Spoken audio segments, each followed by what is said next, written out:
Εκδίκηση με την Κάρεν. Σας απολύουμε άμεσα. Η ασφάλεια θα σας συνοδεύσει έξω.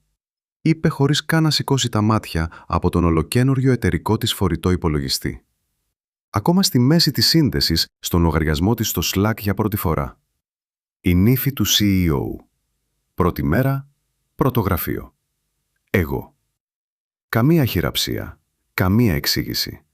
Μόνο ένας τρεμάμενος junior εκπρόσωπος του τμήματος ανθρώπινου δυναμικού στεκόταν πίσω της σαν να παρακολουθούσε κάποιον να αφοπλίζει μία βόμβα με μία σπάτουλα.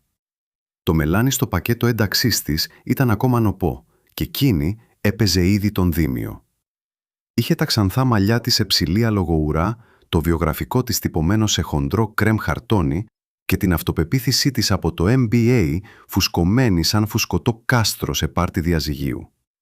Δεν έκανε ερωτήσεις, ούτε καν ανοιγόκλεισε τα μάτια της. Απλώς διάβασε τη γραμμή από το iPad της λέξη προς λέξη. Μπορούσες να καταλάβεις ότι κάποιος την είχε καθοδηγήσει, πιθανώς ο σύζυγός της ή ο πεθερός της ή ο καθρέφτης. Δεν δάγκωσα και δεν διαμαρτυρήθηκα. Σηκώθηκα, έφτιαξα το σακάκι μου και παρέδωσα την κάρτα μου με το είδος της χάρης που αποκτάς μετά από 30 χρόνια κατάποσης παιχνιδιών εξουσίας και τριξίματος δοντιών από εγωισμούς στο Συμβούλιο. Νόμιζε ότι με απέλυε. Νόμιζε ότι αυτή ήταν η πρώτη της μεγάλη κίνηση. Το μόνο που είπα ήταν «Θέλω να το κάνω σωστά. Πες στον πεθερό σου ότι η συνεδρίαση του Διοικητικού Συμβουλίου σε 3 ώρες θα είναι ενδιαφέρουσα». Μετά βγήκα έξω, περνώντας από τον σιωπηλό εκπρόσωπο του τμήματος ανθρώπινου δυναμικού, περνώντας από τον φύλακα ασφαλείας που φαινόταν πιο μπερδεμένος παρά ανήσυχος, περνώντας από την κορνιζέ φωτογραφία της ιδρυτικής οικογένειας στο λόμπι, που παραδόξως άφηνε έξω τη γυναίκα που έγραψε στην πραγματικότητα τους κανονισμούς τους οποίους έχτισαν ολόκληρη την αυτοκρατορία τους. Και ξέρεις, αφού σε έχω εδώ, αν αυτό σου φαίνεται ήδη σαν το είδος του εταιρικού χάους που σου ανοίγει το στόμα, κάνε μου μια χάρη. Πάτα αυτό το κουμπί εγγραφής και δώσε του ένα like. Όχι επειδή παρακαλώ. Έχω διωχθεί από καλύτερα γραφεία, επειδή βοηθάει πραγματικά την ομάδα να συνεχίσει, να ξεθάβει αυτές τις ιστορίες και να εκθέτει τι πραγματικά συμβαίνει πίσω από αυτές τις γυάλινες πόρτες. Θα εκπλαγείς πόσο συχνά το άτομο που απολύεται είναι αυτό που κρατάει το λουρί. Τώρα, πίσω στην κανονική μας προγραμματισμένη κατάρρευση. 3 ώρες. Αυτός είναι ο χρόνος που είχε ανάμεσα στην πρώτη της απόλυση και την πρώτη της νομική καταστροφή. Σε αυτό το διάστημα, φαντάζομαι ότι γιόρτασε. Ίσως ήπιε λίγη σαμπάνια στο γωνιακό της γραφείο, το παλιό μου γραφείο αν είμαστε ακριβείς. Ίσως συνέταξε μια χαρούμενη μικρή ανάρτηση στο LinkedIn για αποφασιστική ηγεσία και δύσκολες αποφάσεις. Στο διάολο, πιθανότατα είχε ήδη τις ετικέτες έτοιμες. Δίεση ηγεσία, δίεση επόμενο κεφάλαιο, δίεση girl boss ή όποια άλλη λέξη κλειδί της είπε ο σύμβουλος προσωπικής της μάρκας να προσθέσει. Εν τω μεταξύ, το πακέτο του Διοικητικού Συμβουλίου είχε ήδη σταλεί.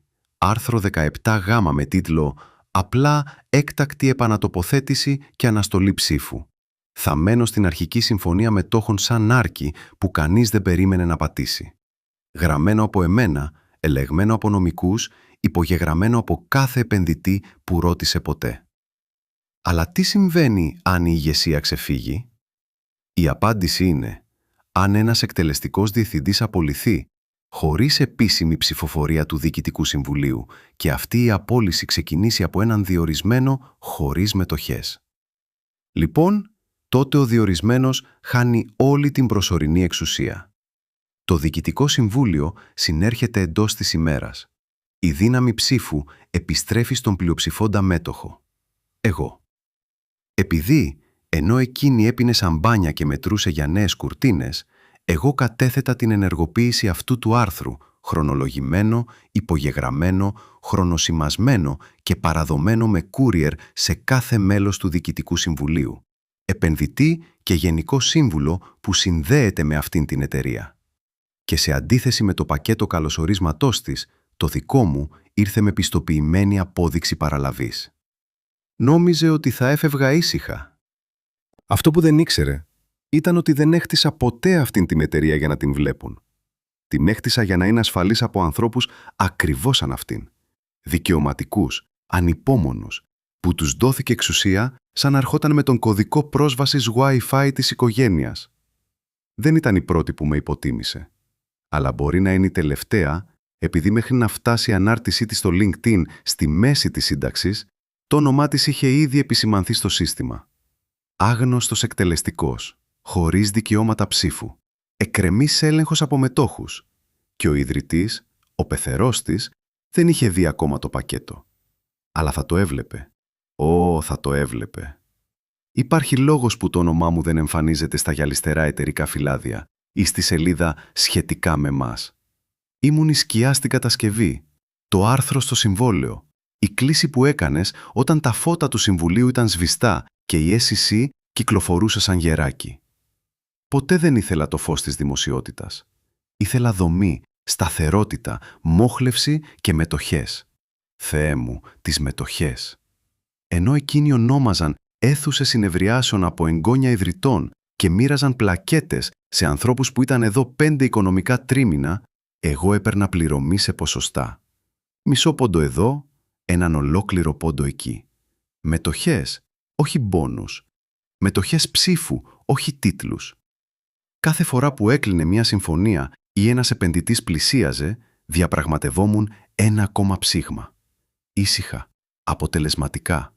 Δεν έπαιζα πόκερ, έφτιαξα το τραπέζι και τύπωσα τις κάρτες. Ξεκίνησε όταν η εταιρεία ήταν 2 πτυσσόμενες καρέκλες, ένας λευκός πίνακας και ένας ιδρυτής που θεωρούσε τη συμμόρφωση βρώμικη λέξη. Ήταν οραματιστής, σίγουρα. Ο τύπος που δεν μπορούσε να θυμηθεί αν είχαμε πληρώσει τους προμηθευτές μας ή αν είχαμε στείλει κατά λάθος 6 ψηφία στον τύπο που έβαψε το δωμάτιο διάλειμματος. Εγώ μπήκα, βελτιστοποίησα, σταθεροποίησα, ασφάλισα και για τον κόπο μου προσέφερε έναν τίτλο VP. Αρνήθηκα. Ζήτησα μετοχές ανταυτού. «Προτιμάς να κατέχεις την οροφή παρά να κάθεσαι κάτω από αυτήν», αστιεύτηκε. «Ακριβώς», είπα. Μέχρι το 3ο έτος κατήχα το 18%. Μέχρι το 8ο έτος το 41%. Ο CFO έφυγε με φωνές για παραποιημένα κεφάλαια. Πήρα τις μετοχές του με μεγάλη έκπτωση. Χρειαζόταν τα χρήματα. Το διαζύγιο είναι ακριβό. Και όταν ο αδελφός του ιδρυτή προσπάθησε να μας μηνύσει μέχρι αφανισμού και απέτυχε θεαματικά, προσφέρθηκε να διακανονιστεί ιδιωτικά. Πήρα το υπόλοιπο 31% έναντι αδιάσυσης συμφωνίας μη αποκάλυψης και μιας υπόσχεσης να μην αποκαλύψω ποτέ την offshore καταστροφή της οικογένειας. 72%. Εκεί καθόμουν ήσυχα, χωρίς φανφάρες, χωρίς παρελάσεις, απλώς πλειοψηφική ιδιοκτησία, τακτοποιημένα καταχωρημένη στο μητρό του Delaware.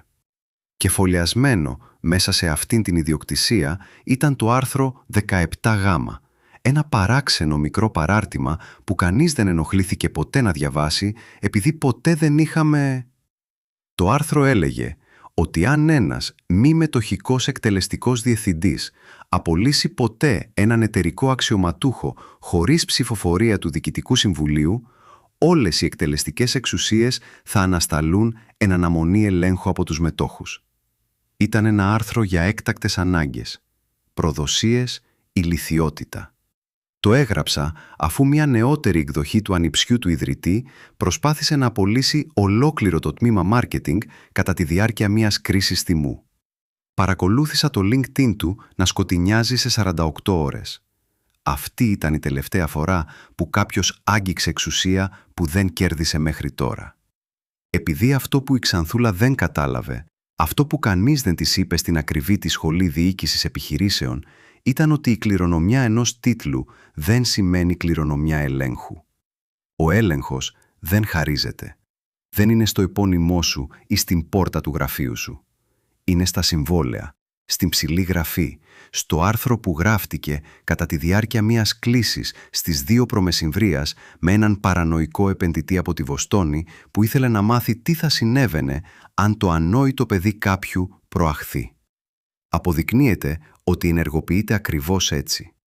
Μία αλαζονική μικρή απόλυση, χωρίς ψηφοφορία του Διοικητικού Συμβουλίου, χωρίς αιτία, χωρίς διαδικασία. Απλώς ένα κορίτσι με φρεσκολευκασμένα δόντια και μια νέα υπογραφή email που μπαίνει στο γραφείο μου σαν να έκανε cast για ένα remake του Succession. Δεν είχε ιδέα ότι διαβάζοντας αυτό το σενάριο ενεργοποίησε μια εταιρική καταπακτή που ήταν κλειδωμένη για 17 χρόνια, απλώς περιμένοντας κάποιον αρκετά ανόητο να την πατήσει. Τώρα, αυτό το άρθρο ήταν ενεργό. Δεν έστειλα απλώς την επιστολή ενεργοποίησης. Έστειλα ένα πλήρες νομικό πακέτο, καταστάσεις μετόχων, ανάλυση μετοχών, αρχιοθετημένες εγκρίσεις email, χρονοσημασμένα έγγραφα, επικυρωμένα αντίγραφα. Συμπεριέλαβα ακόμη και το μικρό της σημείωμα απόλυσης, υπογεγραμμένο και χρονολογημένο, με τα γραμματικά της λάθη και την υπογραφή του τμήματος ανθρώπινου δυναμικού. Θα γελούσαν με αυτό αργότερα. Λοιπόν, κάποιος θα γελούσε επειδή ενώ εκείνη προσπαθούσε να καταλάβει πώς να παραγγείλει φυτά γραφείου και να αναβαθμίσει την κάρτα της, το Διοικητικό Συμβούλιο διάβαζε ένα σημείωμα με τίτλο «Άμεση αναστολή εκτελεστικής εξουσίας, άρθρο 17Γ». Επρόκειτο να μάθει πώς μοιάζει η πραγματική εξουσία.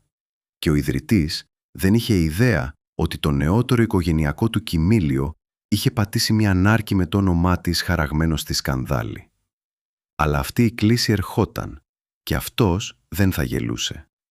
Κάπου στον 20ο όροφο, σε ένα γραφείο με γυάλινους τοίχους που δεν είχε κερδίσει και δεν καταλάβαινε, η νύφη του CEO έριξε στον εαυτό της μια φλογέρα σαμπάνιας. Το είδος της φιάλης που κρατούσαν για IPO, ή εξόδους, κανένα από τα οποία δεν ήταν στον ορίζοντά της. Έσπασε τον φελό σαν να είχε σκοτώσει δράκο. Όχι απέλυσε τη γυναίκα που ήταν ο βράκος και την αντικατέστησε με κανέναν. Πρώτη μέρα, πρώτο πρόβλημα λύθηκε. Έστειλε μήνυμα στον σύζυγό της. Ώρα να καθαρίσουμε το σπίτι. Έβγαλε τα τακούνια της, σταύρωσε τα πόδια της όπως είχε δει σε εκατομμύρια φωτογραφίες CEO και άνοιξε τον φορητό της υπολογιστή για να αρχίσει να συντάσει μια ανάρτηση στο LinkedIn που θα έκανε οποιονδήποτε ασκούμενο δημοσίων σχέσεων να κάνει εμετό από δευτερογενή αμηχανία. Κάτι για τη λήψη δύσκολων αποφάσεων για μακροπρόθεσμο όραμα σταμάτησε στη μέση της πληκτρολόγησης. Η ηγεσία είναι μια πράξη, όχι ένας τίτλος. Άγνωστο ότι επρόκειτο να χάσει και τα δύο. Εν τω μεταξύ κάτω, μεταφορικά και κυριολεκτικά, τα μέλη του Διοικητικού Συμβουλίου άνοιγαν ένα πολύ διαφορετικό είδος φιάλης.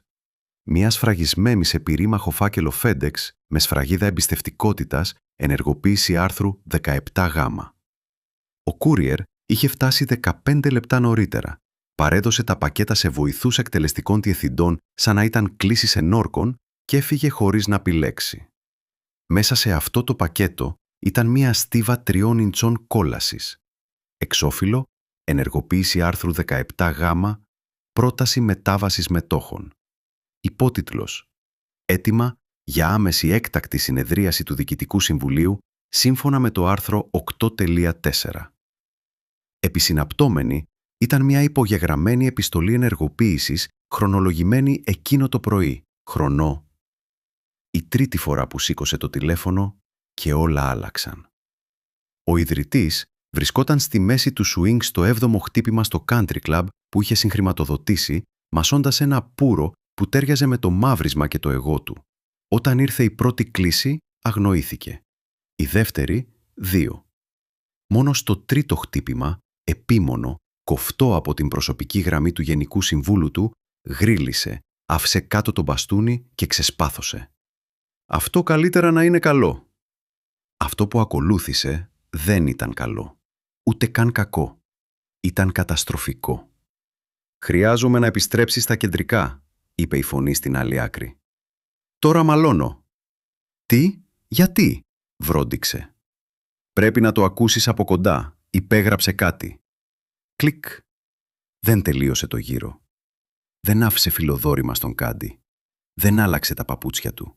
Απλώς όρμησε στην Escalade και επέστρεψε στο γραφείο σε λιγότερο από 20 λεπτά.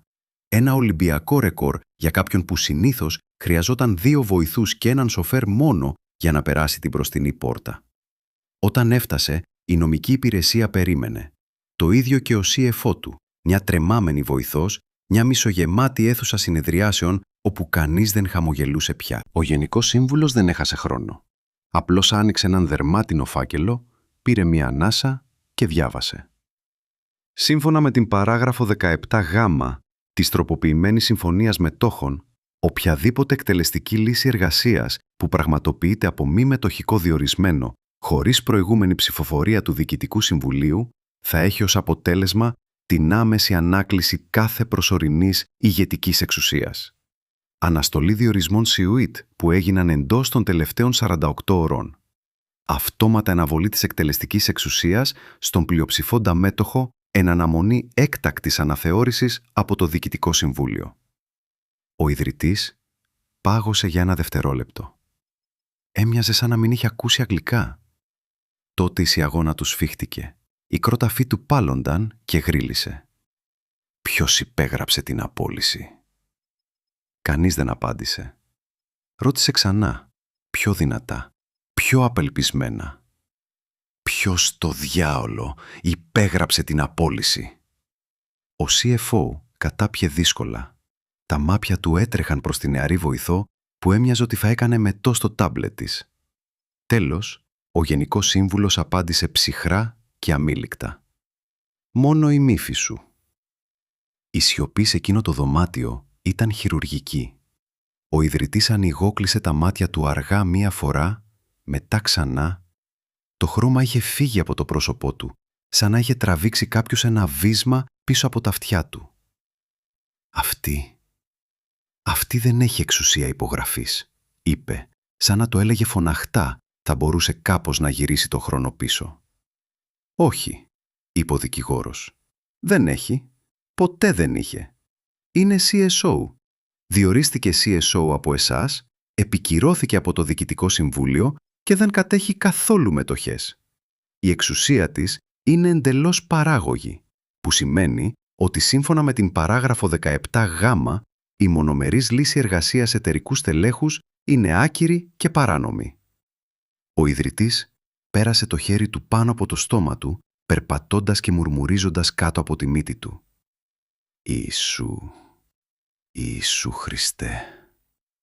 Μετά πιο δυνατά. Αυτό είναι μία παρεξήγηση. Θα μιλήσω μαζί της. Θα ανακαλέσουμε. Ο δικηγόρος δεν τον άφησε να τελειώσει. Δεν υπάρχει ανάκληση. Η παράγραφος είναι ενεργή. Έχει ενεργοποιηθεί. Έγγραφα κατατέθηκαν πριν εκτελεστεί η απόλυση. Χρονοσημασμένα, επικυρωμένα και διανεμημένα σε όλους τους επενδυτές. Έχετε 2 ώρες ακόμα πριν ξεκινήσει η έκτακτη συνάντηση. Αλλά είναι οικογένεια, προσπάθησε. Δεν είναι οικογένεια μετοχών, διέκοψε ο δικηγόρος.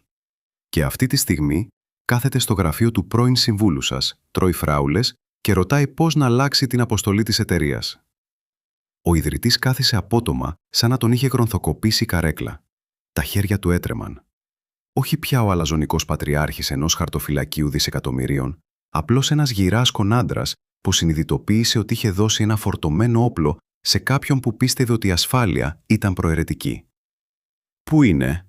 ρώτησε. Η φωνή του μόλις ακουγόταν. «Πιθανώς να γράφει ένα δελτίο τύπου», μουρμούρισε ο CFO. Σήκωσε το βλέμμα, τα μάτια του κόκκινα. «Τώρα, τι κάνουμε?» Ο Γενικός Σύμβουλος έκλεισε τον φάκελο. «Κάθεσαι σε εκείνο το Διοικητικό Συμβούλιο. Ακούς, δεν διακόπτεις. Και όταν μπει, γιατί θα μπει, θυμάσουν ότι κατέχει το 72% αυτής της εταιρείας. Ο Θεός να μας βοηθήσει όλους», είπε κυρίως τον εαυτό του. Και καθώς σηκώθηκε αργά, επώδυνα, μπορούσες να δεις να προσγειώνεται στο στομάχι του σαν γροθιά από το δικό του παρελθόν. Ποτέ δεν της έδωσε δύναμη. Την πήρε μία παράγραφο τη φορά. Όταν υπογράφηκε το σημείωμα απόλυσης εκείνο το πρωί, το πρώτο πράγμα που έκανε η νύφη, πριν καν προλάβει να φτιάξει ο καφές, «Στείλε ένα Slack σε αυτό. Παρακαλώ απενεργοποίησε όλη την πρόσβαση για άμεσο κλείδωμα. Πλήρη σάρωση συστήματος. Όχι ευχαριστώ, όχι υπογραφή, απλώς εταιρική φωνή γραμμένη με περιποιημένα νύχια». Ακόμα απολάμβανε την έξαψη της αντιληπτής εξουσίας, πιθανώς σκεπτόμενη ότι έγραφε ιστορία αντί να πατάει ένα καλώδιο. Έκανε CC σε 3 διευθυντές και πρόσθεσε ένα χαμογελαστό πρόσωπο για να μαλακώσει το χτύπημα, σαν τα emoji να μπορούσαν να μπαλώσουν ομικές τρύπες. Ο διευθυντής IT είδε το μήνυμα στις 9:22 το πρωί.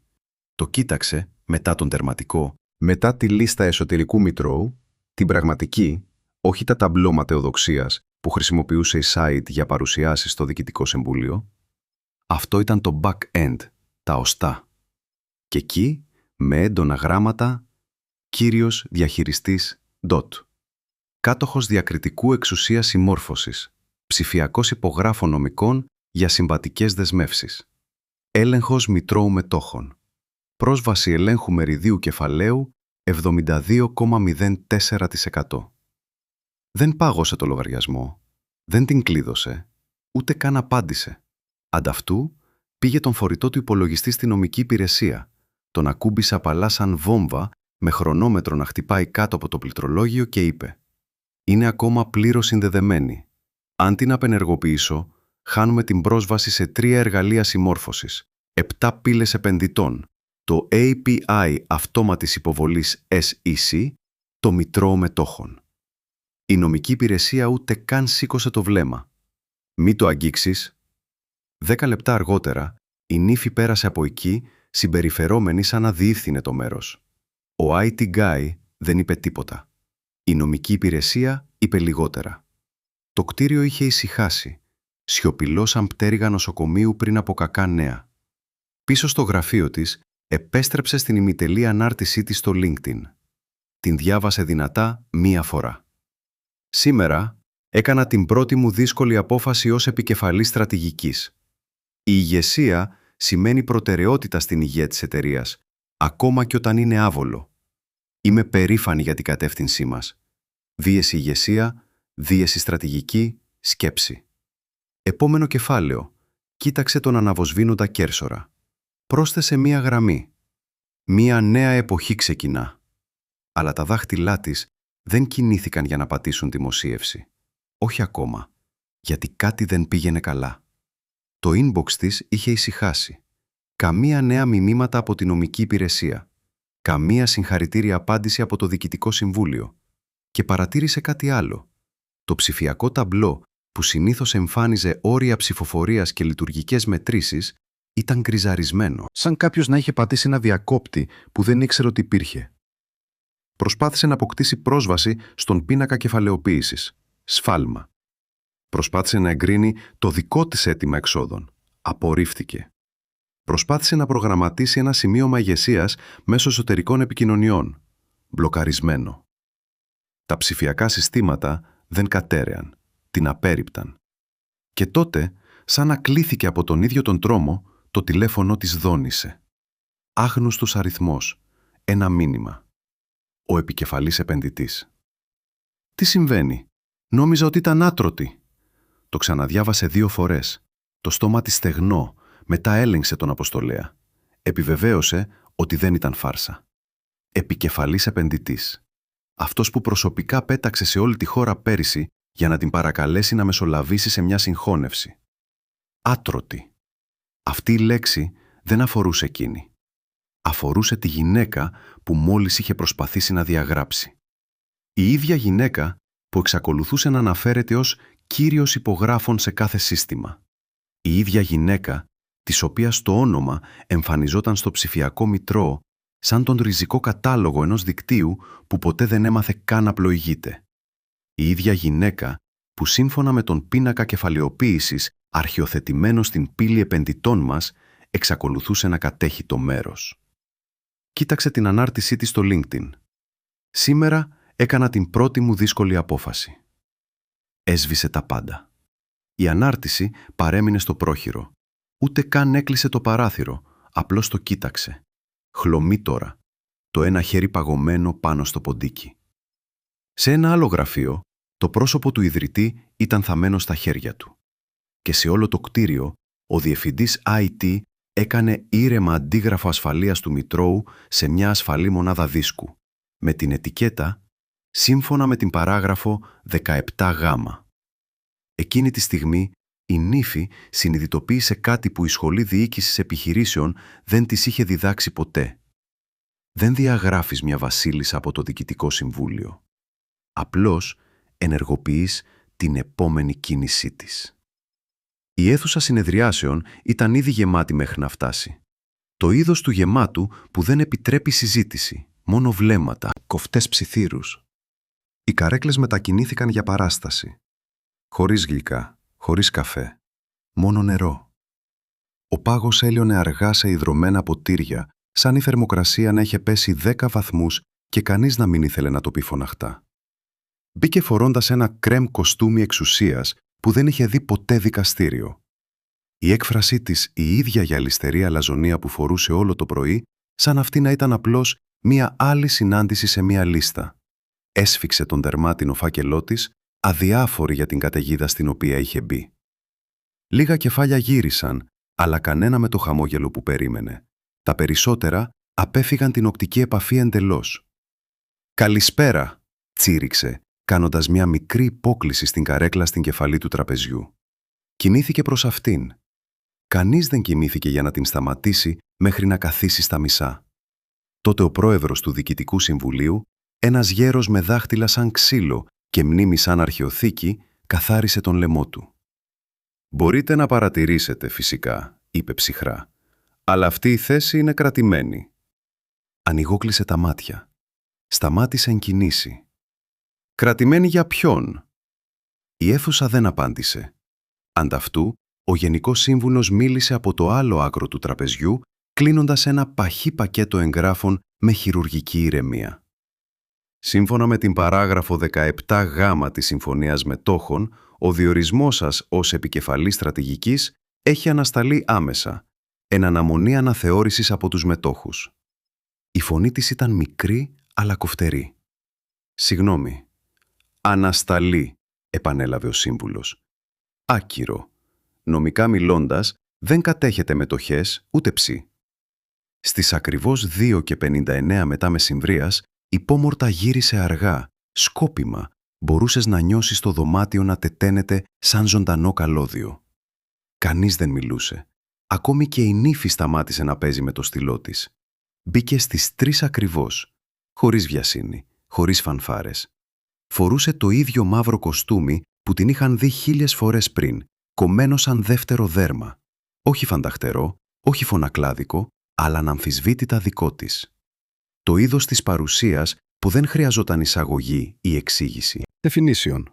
Δεν χαμογέλασε, δεν γνέψει, δεν ζήτησε άδεια.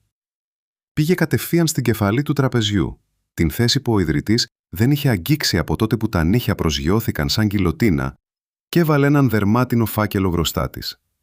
Δεν κάθισε. Τον άνοιξε και διάβασε.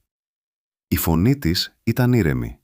Όχι θεατρική, όχι συναισθηματική. Απλώς γεγονός. «Ως πλειοψηφούσα μέτοχος», είπε, «ζητώ επίσημα δεσμευτική ψηφοφορία για την ανάκληση όλων των διορισμών που έγιναν τις τελευταίες 48 ώρες εν αναμονή ελέγχου από τους μετόχους». Οι λέξεις χτύπησαν σαν τούβλα. Καμία αντίδραση αρχικά, μόνο σιωπή, σαν το δωμάτιο να είχε καταπιεί την ανάσα του. Τότε ο πρόεδρος καθάρισε τον λαιμό του. «Έτοιμα ελήφθη. Καταχωρήθηκε, θα εισαχθεί στα πρακτικά για άμεση εξέταση». Ακόμα κανείς δεν κινήθηκε. Ο ιδρυτής δεν μίλησε. Ούτε καν σήκωσε τα μάτια του. Απλώς καθόταν εκεί, καμπούρης, κοιτάζοντας την γυάλινη εικόνα μπροστά του, σαν να μην μπορούσε να καταλάβει πώς έφτασε εκεί. Φαινόταν μικρότερος, σαν κάποιος να είχε βάλει το χέρι του στο στήθος του και να είχε τραβήξει την αυτοπεποίθηση που τον συνέπαιρνε σε IPOS, συζητήσεις εξαγορών και 3 διαφορετικές αγωγές χωρίς να δειλιάσει. Εκείνη δεν τον κοίταξε. Δεν χρειαζόταν. Η νύφη έμοιαζε σαν να επρόκειτο να λιποθυμήσει. Το στόμα της άνοιξε, αλλά κανένας ήχος δεν βγήκε. Τα χέρια της, τόσο σταθερά ώρες νωρίτερα, όταν υπέγραφε ένα σημείωμα απόλυσης με μια υπογραφή που δεν σήμαινε τίποτα, τώρα έτρεμαν στις άκρες της ατζέντας της.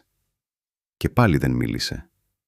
Κανείς δεν μίλησε, γιατί εκεί ήταν γραμμένο, υπομένο, μαρτυρημένο, μια υπενθύμηση ότι δεν είχε χάσει τον έλεγχο όταν την είχαν συνοδεύσει έξω.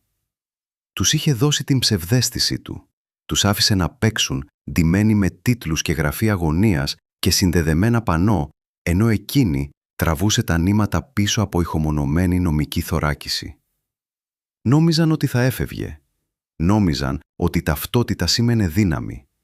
Αλλά δεν ήταν υπάλληλος. Ήταν η ιδιοκτήτρια. Και αυτή ήταν η υπενθύμησή της.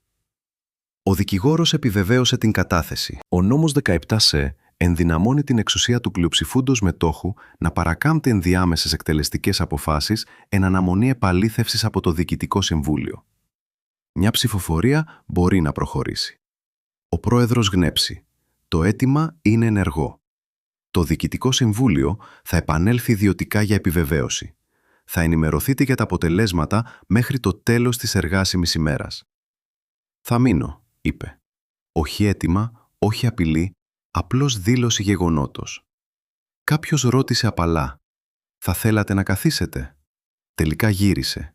Κοίταξε την άδεια καρέκλα της κεφαλής πίσω στο εμπορικό κέντρο. «Όχι», είπε. «Θα σταθώ». Δεν ήταν ανυπακοή. Ήταν κυριαρχία. Ήσυχη, απόλυτη και τρομακτική. Γιατί δεν κάθεσε όταν ήδη κατέχει στο τραπέζι. Και το έκανε. Το Διοικητικό Συμβούλιο το ήξερε. Ο ιδρυτής το ήξερε. Στο διάολο, ακόμη και τα αρχεία πρόσβασης Wi-Fi το ήξεραν. Είχε ακόμη δικαιώματα super user. Κανείς δεν τολμούσε να απενεργοποιήσει. Ο ιδρυτής μίλησε επιτέλους. Ένας ψίθυρος. «Εσύ το οργάνωσες αυτό». Τα μάτια της κλειδώθηκαν στα δικά του. «Προστάτευσα αυτό που έδωσε σε παιδιά». Κανείς δεν διέκοψε. Γιατί, τι να πεις. Ποτέ δεν όρλιαξε. Ποτέ δεν φώναξε. Ποτέ δεν έστειλε ένα παθητικό επιθετικό email. Περίμενε. Παρακολούθησε. Τους άφησε να πιστέψουν ότι είχαν τον έλεγχο. Και τώρα είχε υπενθυμίσει σε κάθε άτομο σε αυτό το δωμάτιο, σε κάθε κοστούμι, σε κάθε στρατηγιστή, σε κάθε όνομα κληρονομιά σε μια καρέκλα με μαξιλάρια, ότι μερικές φορές η δύναμη δεν είναι φωνακλάδικη. Είναι σιωπηλή, στρατηγική, υπομονετική και αδύνατο να απολυθεί. Η αίθουσα συνεδριάσεων άδειασε αργά, σαν άνθρωποι να εκενώνουν μια εκκλησία μετά από μια απροσδόκητη εξορκισμό. Καμία οπτική επαφή, καμία φλιαρία. Μόνο ήσυχα ξυσίματα καρεκλών και ανακατέματα φακέλων. Κάθε διευθυντής επώδυνα συνειδητοποιημένος ότι μόλις παρακολούθησε κάτι τεκτονικό να μετατοπίζεται κάτω από τα πόδια τους. Εκείνη παρέμεινε όρθια, όχι επειδή χρειαζόταν να αποδείξει κάτι. Εκείνη ήταν το σημείο, ζωντανά νύχια και τακούνια. Ο φάκελός της βρισκόταν ακόμη κλειστός, τέλεια ευθυγραμμισμένος με την άκρη του τραπεζιού. Δεν χρειαζόταν σημειώσεις. Είχε απομνημονεύσει το δωμάτιο, τους παίκτες, τις ρήτρες. Η σιωπή που ακολούθησε δεν ήταν άβολη. Ήταν κερβισμένη. Ο ιδρυτής έμεινε τελευταίος, προσποιούμενος ότι ξαναδιάβαζε τις δικές του σημειώσεις, αλλά κυρίως απλώς καθυστερώντας αυτό που ήξερε ότι ερχόταν.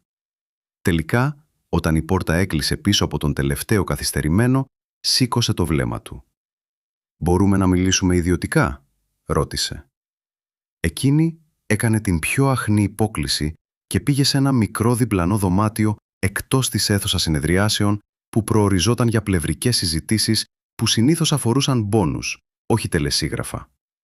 Εκείνος ακολούθησε αργά κάθε βήμα. Περίμενε με τις 2 τελευταίες δεκαετίες που νόμιζε ότι έλεγχε. Εκείνη δεν κάθισε. Εκείνος κάθισε. Και για λίγα δευτερόλεπτα κανείς δεν μίλησε. Μόνο ο απαλός βόμβος του HVAC του κτηρίου και το μακρινό μπιπ ενός εκτυπωτή κάπου στον διάδρομο. Τελικά έσπασε.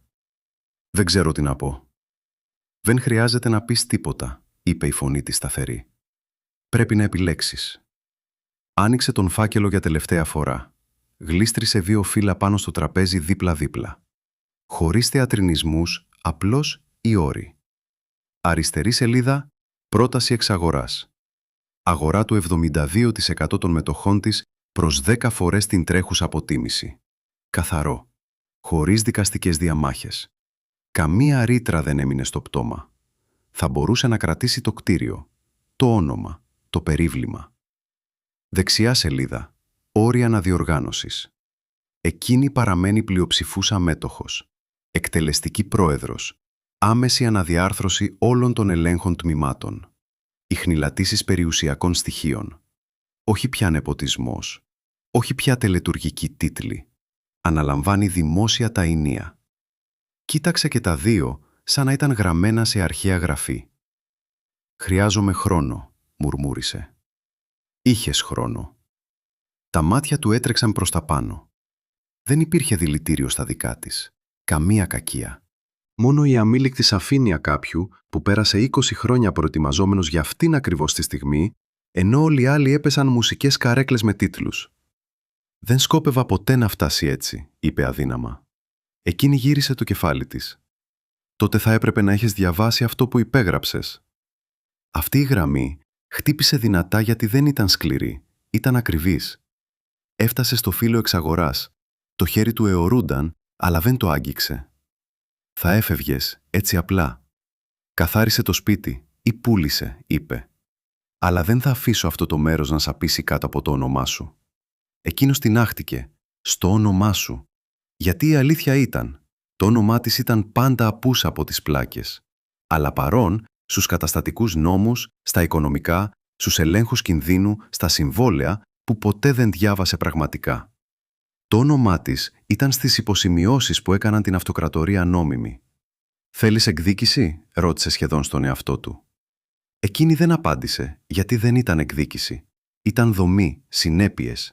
Το ήσυχο είδος που έρχεται όταν αγνοείς μια διαρροή για τόσο πολύ καιρό που γίνεται η πλημμύρα. Κάθισε πίσω τρίβοντας τους κροτάφους του, σαν να χρειαζόταν χρόνο προς τα πίσω.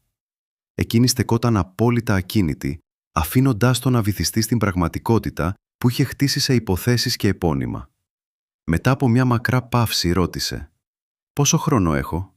Πήρε το χαρτί εξαγοράς και το δίπλωσε μία φορά τακτοποιημένα. «Θα λάβεις την επίσημη προσφορά απόψε, σε 24 ώρες». Τότε γύρισε, αφήνοντας την πρόταση αναδιοργάνωσης εκεί που βρισκόταν. Καθώς έφτασε στην πόρτα, σταμάτησε. «Ένα ακόμη πράγμα». Εκείνος σήκωσε το βλέμμα του. «Όταν μπήκε στο γραφείο μου και με απέλησε», είπε η φωνή της χαμηλή και σταθερή, «δεν έκανε λάθος. Έκανε μια επιλογή». Τότε άνοιξε την πόρτα και τον άφησε μόνο με το ένα πράγμα που φοβόταν περισσότερο από το να χάσει τον έλεγχο. Ζώντας τον κόσμο όπου ποτέ δεν τον είχε πραγματικά. Το επόμενο πρωί το κτίριο έμοιαζε διαφορετικό. Όχι πιο δυνατό, όχι πιο ήσυχο, απλώς γυμνό από προσποίηση, σαν κάποιος να είχε ξεφλουδίσει την ταπετσαρία και να βρει και το αρχικό σχέδιο από κάτω. Δεν υπήρχε ανακοίνωση, ούτε slack blast, ούτε πανηγυρικά ντόνατς στο δωμάτιο διαλυμάτων. Μόνο μία ενιαία ενημέρωση ημερολογίου στο πρόγραμμα όλων. Έκτακτη ενημέρωση μετάβασης, υποχρεωτική παρουσία στελεχών. Ο ιδρυτής δεν εμφανίστηκε, ανταυτού το email παραίτησής του στάλθηκε 5 λεπτά πριν τη συνάντηση. «Μετά από πολλά υπέροχα χρόνια, αποχωρώ για προσωπικούς λόγους. Έχω πλήρη εμπιστοσύνη στο Διοικητικό Συμβούλιο και τους μετόχους να καθοδηγήσουν την εταιρεία προς τα εμπρός». Κανείς δεν απάντησε. Η νύφη έφτασε στις 8:57 το πρωί με ένα διακριτικό γκρι σακάκι και φλατ παπούτσια. Η αυτοπεποίθηση ξεφούσκωσε, το eyeliner μουτζουρωμένο σαν να μην είχε κοιμηθεί. Η ταυτότητά της δεν χτύπησε όταν προσπάθησε να μπει στην κύρια αίθουσα συνεδριάσεων. Ένας φύλακας την προσέγγισε απαλά με σεβασμό και προσφέρθηκε να την συνοδεύσει έξω. Δεν αντιστάθηκε. Δεν ζήτησε να μιλήσει με κανέναν. Απλώς παρέδωσε την ταυτότητα, το εταιρικό τηλέφωνο και τα κλειδιά του γραφείου που ποτέ δεν ήταν πραγματικά δικό της. Καθώς την περνούσαν από την ρεσεψιόν, κοίταξε την ψηφιακή οθόνη όπου τα ονόματα των στελεχών συνήθως κυλούσαν σε γυαλιστερή κίνηση. Είχε ήδη ενημερωθεί. Upline, εκτελεστική πρόεδρος που διορίστηκε από τον πλειοψηφούντα μέτοχο, χωρίς φωτογραφία, μόνο ο τίτλος. Η νέα εκτελεστική ομάδα συγκεντρώθηκε στις 9 ακριβώς. Όχι μια ακατάστατη ομάδα κλιμακωτών αναρριχητών κληρονομιάς, αλλά μια χειρουργική μονάδα επενδυτών, ανθρώπων που ήξεραν πώς να ξαναχτίσουν μια εταιρεία χωρίς να χρειάζονται τελετή εγγενείων. Νομικά, δίπλα στη συμμόρφωση. Οικονομικά, δίπλα στη διακυβέρνηση. Όχι παρακινητικές αφίσες, όχι κενά τίτλων, όχι ψευδαισθήσεις. Εκείνη μπήκε τελευταία. ακόμη χωρίς φανφάρες. Πήγε κατευθείαν στην κεφαλή του τραπεζιού. Αυτή τη φορά κάθισε. Ξεκίνησαν με στοιχεία δράσης, ελέγχοι τμήματων, διαδικασίες αναδιάρθρωσης μετοχών, αναθεωρήσεις συμβολέων. Τίποτα δραματικό, τίποτα χαοτικό. Απλώς η σχολαστική